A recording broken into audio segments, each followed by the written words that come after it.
বীর মুক্তিযোদ্ধা lieutenant colonel অবসরপ্রাপ্ত শরীফুল হক ডালিম রচিত স্বৈরাচারী আওয়ামী সরকার কর্তৃক নিষিদ্ধ ও ইতিহাসের অজানা অধ্যায় যা দেখেছি, যা বুঝেছি, যা করেছি থেকে আজ পাঠ করছি ১৯তম পর্ব। ২. কেন্দ্রের হাতে থাকবে মাত্র কয়েকটি বিষয়, তাছাড়া বেশিরভাগ ক্ষমতাই থাকবে প্রাদেশিক সরকারগুলোর হাতে। ন্যূনতম ৫-৬টি বিষয় কেন্দ্রের হাতে থাকবে। ৩. ক. শাসনতন্ত্রে এমন কোনো বিধি বিধান রাখা যাবে না যার দ্বারা জাতীয় সংহতি, অর্থনৈতিক পরিকল্পনার সমন্বয় কিংবা সম্পূরকতার অজুহাতে কেন্দ্রীয় সরকার প্রাদেশিক সরকারের উপর কোনরূপ হস্তক্ষেপ করতে পারে। ১৯৬২ সালের সংবিধানে এ ধরনের বিধি জনগণের কাছে অত্যন্ত জনপ্রিয় হয়ে উঠেছিল। খ. আজকের পরিস্থিতিতে অর্থনৈতিক বিষয়ে কেন্দ্র এবং প্রাদেশিক সম্পর্কের মূল বিষয় বিধায় শাসনতন্ত্রে এ সম্পর্কে নিম্নে বর্ণিত নীতিগুলোর সংযোজন অপরিহার্য। ১. কেন্দ্রীয় সম্পদ, বৈদেশিক সাহায্য এবং মুদ্রাসহ পূর্ব পাকিস্তান এবং পশ্চিম পাকিস্তানের ৪টি প্রদেশের মাঝে জনসংখ্যানুপাতে বরাদ্দ করার বিধান থাকতে হবে। বৈদেশিক ঋণ ও সাহায্য কেন্দ্রিক সরকারের মাধ্যমে গৃহীত হবে এবং এ বিষয়ে সব চুক্তি করার অধিকার থাকবে কেন্দ্রের হাতে। ২. কেন্দ্রীয় খরচ, রাজস্ব এবং উন্নয়ন খাতের সব খরচা জনসংখ্যানুপাতে কিংবা আধা আধিভাবে পূর্ব পাকিস্তান এবং পশ্চিম পাকিস্তানের ৪টি প্রদেশের মাঝে ভাগ করার বিধি সংবিধানে থাকতে হবে। ৩. রাজস্ব ব্যবস্থা হবে প্রদেশ ভিত্তিক। সব রকম কর কিংবা রাজস্ব আদায় করার ক্ষমতা থাকবে প্রাদেশিক সরকারের হাতে। কেন্দ্রীয় সরকারের জন্য রাজস্বের একটি অংশ বরাদ্দ করে দিতে হবে শাসনতন্ত্রে। ৪. কেন্দ্রীয় সরকারের প্রশাসনিক বিভাগগুলো সাংবিধানিক, প্রশাসনিক এবং আইন বিভাগ পূর্ব পাকিস্তান এবং পশ্চিম পাকিস্তানের রাজধানী ঢাকা এবং ইসলামাবাদে এমনভাবে স্থাপন করতে হবে যাতে করে ভৌগোলিক দূরত্বের ফলে দেশের দুটি অংশ পরস্পর থেকে বিচ্ছিন্ন মনে না করে। কেন্দ্রীয় বিষয় সংক্রান্ত বিভাগীয় তত্ত্ব ঢাকাতেও রাখতে হবে। ৫. কেন্দ্রীয় সরকারের জন্য বিভিন্ন পর্যায়ে লোক নিয়োগ ও পূর্ব পাকিস্তান এবং পশ্চিম পাকিস্তানের ৪টি প্রদেশ থেকে জনসংখ্যানুপাতে কিংবা আধা আধিভাবে করার বিধান সংবিধানে রাখতে হবে। ৬.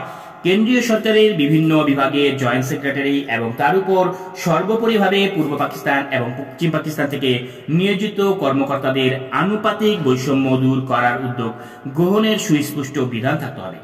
জনাব চৌধুরী খসড়া রিপোর্টে পরিষ্কারভাবে উল্লেখ করেন যে পূর্ব পাকিস্তান তার ন্যায্য অধিকার থেকে সর্বদাই বঞ্চিত হয়ে এসেছে।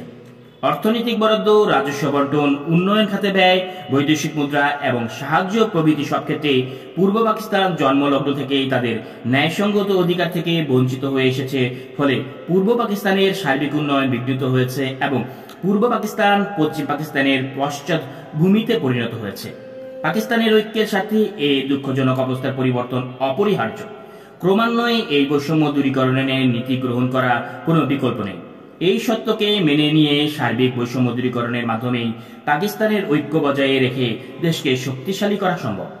আঞ্চলিক বৈষম্য নিরসন করতে পারলেই রাজনৈতিক স্থিতিশীলতা ফিরে আসবে। এ ব্যাপারে আন্তরিক এবং বাস্তব পদক্ষেপ গ্রহণ করলেই পূর্ব পাকিস্তানের জনগণের মনে জাতীয় ঐক্য এবং একাত্মতা বৃদ্ধি পাবে। ফলে বিগত ২ দশকের শোষণ নিপীড়নের জ্বালা ভুলে তারা আবার দেশপ্রেমে উদ্বুদ্ধ হয়ে পশ্চিম পাকিস্তান বিরোধী মনোভাব ত্যাগ করে পাকিস্তানকে শক্তিশালী রাষ্ট্র হিসেবে গড়ে তোলার সুযোগ পাবে। শাসনতন্ত্রে অর্থনৈতিক এবং রাজস্ব সংক্রান্ত ব্যবস্থার বিশদ বিবরণ রাখা সম্ভব নয়। তাই শাসনতন্ত্রে বিধি অনুযায়ী প্রতিষ্ঠিত সংগঠনের উপর দায়িত্ব আরোপ করা হবে যাতে করে উক্ত সংগঠন এমনভাবে আইন এবং নীতি প্রয়োগ করবে যাতে অতীতের শোষণ প্রক্রিয়ার পুনরাবৃত্তি না ঘটে। জনাব চৌধুরী প্রেসিডেন্ট ইয়াহিয়া খানের কাছে খসড়াটি ১৯৭০ সালের ১১ই ডিসেম্বর পেশ করেন। প্রেসিডেন্ট জনাব চৌধুরীর খসড়ার সাথে একমত প্রকাশ করে জনাব চৌধুরীর কাছে একটি পত্র লিখেছিলেন। ঢাকায় প্রেসিডেন্ট জনাব চৌধুরীকে সঙ্গে নিয়ে আসেন। তিনি ভেবেছিলেন আলোচনাকালে শেখ মুজিব তার ওয়াদা অনুযায়ী আমলিক প্রণীত শাসনতন্ত্রের খসড়া নিয়ে প্রেসিডেন্টের সাথে মত বিনিময় করবেন এবং সেক্ষেত্রে প্রেসিডেন্ট জনাব চৌধুরী তাদের প্রণীত খসড়াটির প্রয়োজন হবে।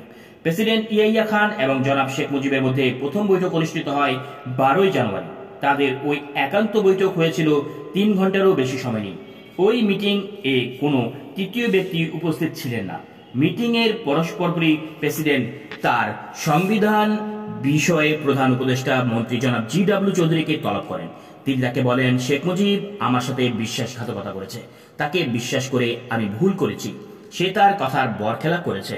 পরামর্শদাতাদের অনেকেই তাকে বিশ্বাস করতে মানা করেছিলেন, কিন্তু আমি তাদের উপদেশ উপেক্ষা করে তাকে বিশ্বাস করেছিলাম। আমার আন্তরিকতাকে মুজিব দুর্বলতা মনে করে ভুল করেছে। আলোচনার সারবস্তু অনুযায়ী শেখ মুজিব পূর্ব কথা মতো প্রেসিডেন্টকে শাসনতন্ত্রের খসড়া দেখাতে অস্বীকার করেন। তিনি পরিষ্কারভাবে প্রেসিডেন্টকে বলেন, সংখ্যাগরিষ্ঠতা দলের নেতা হিসেবে তিনি শাসনতন্ত্র প্রণয়ন করবেন। এ ব্যাপারে প্রেসিডেন্টের সাথে আলোচনার কিছু নেই। প্রেসিডেন্টের এখন একমাত্র দায়িত্ব হচ্ছে অতি সত্বর জাতীয় সংসদ অধিবেশন অনুষ্ঠিত করা। তিনি প্রেসিডেন্টকে সতর্কবাণী উচ্চারণ করে বলেন, অনতিবিলম্বে সংসদ অধিবেশন শুরু করতে ব্যর্থ হলে যে অবস্থা সৃষ্টি হবে তার জন্য সম্পূর্ণরূপে দায়ী থাকবেন তিনি।